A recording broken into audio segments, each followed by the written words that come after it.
मैं मेनाल, नागदा, बाड़ोली, किराड़ू, भंडदेवरा, इन तमाम जगह पे जगत वो मंदिर देखने हैं जाके, जो किसी समय अपने वैभव की कहानियां कहा करते थे।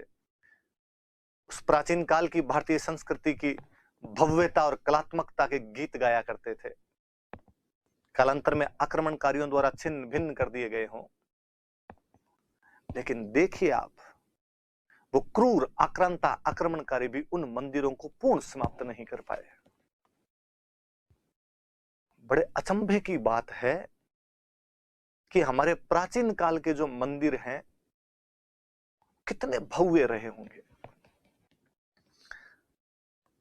साउथ में मुस्लिम अटैक ज्यादा नहीं हुए, इसलिए साउथ में मंदिर नहीं टूटे, वहां पर मंदिर पड़े हैं।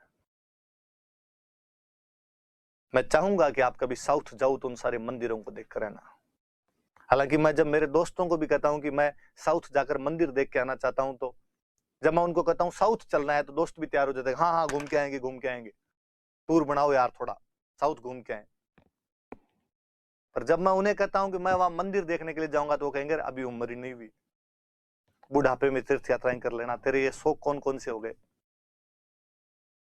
और मुझे लगता है कि being a student of history, प्राचीन काल की वो तमाम चीजें तो देखनी चाहिए कि किस प्रकार राज राजेश्वर मंदिर के उस ऊंचे ऊंचे शिखर पर ले जाकर एक भाटा रखा गया है, वो भी बहुत भारी है। भले ही समझ नहीं आए, पर जाके उसको निहारना तो चाहते हैं कि प्राचीन भारत में हमारे बड़कों या पूर्वजों के पास में वो कौन सी टेक्नोलॉजी रही होगी, कौन सी इंजीनियरिंग का वो प्रयोग करते होंगे कि इतने भारी पत्थर को इतने ऊपर ले जाकर उन्होंने रख दिया था। वो मंदिर देखने हैं जहां पर कभी भारतीय प्रधानमंत्री नरेंद्र भाई दामोदर भाई मोदी चीन के राष्ट्रपति शी जिनपिंग को महाबलीपुरम के उन मंदिरों को दिखाने के लिए लेके गए थे, जिनके लिए कहा जाता है कि एक ही भाटे को काटकर वो मंदिर बना दिए थे।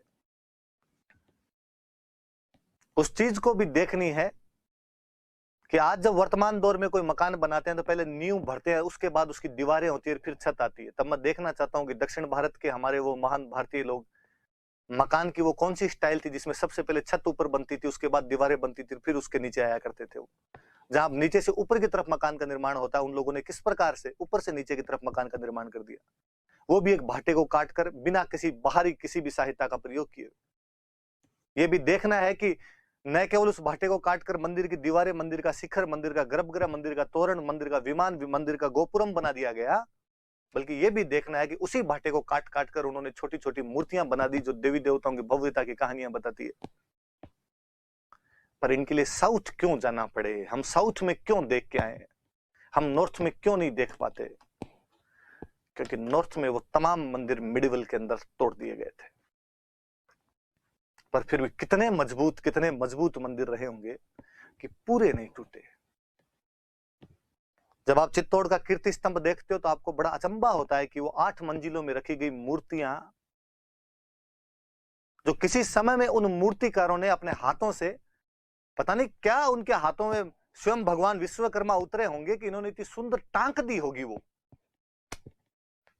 और किसी आक्रमणकारी ने जब उनको तोड़ना चाहा तो उसने भी उतनी तन्मयता दिखाई, और शायद किसी व्यक्ति को छेनी दी होगी का एक एक तोड़।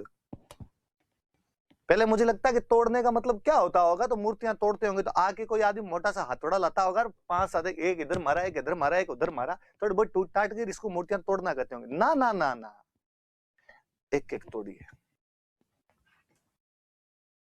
उसमें भी जितने भी महिलाओं की मूर्तियां, उन सबके स्तन टूटे हुए हैं।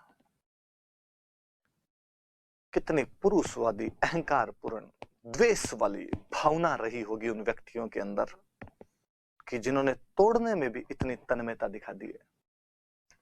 पर फिर भी उन खंडहरों की कहानियां भी सुननी है, उन खंडहरों की सिसकियों को भी महसूस करना है कि कभी तो वो भी इस धरातल के ऊपर महफूज अवस्था के अंदर रहे होंगे। शायद व्यक्ति उन खंडहरों को देखकर यह भी अनुभव कर पाए कि स्थायी कुछ भी नहीं है, जैसा कि भगवान बुद्ध कहते हैं कि केवल परिवर्तन स्थायी है। बाकी सब टेम्पररी है जीवन के अंदर, क्षण भंगुर है। ये भव्यताएं, कलात्मकताएं स्वयं खत्म हो जानी है।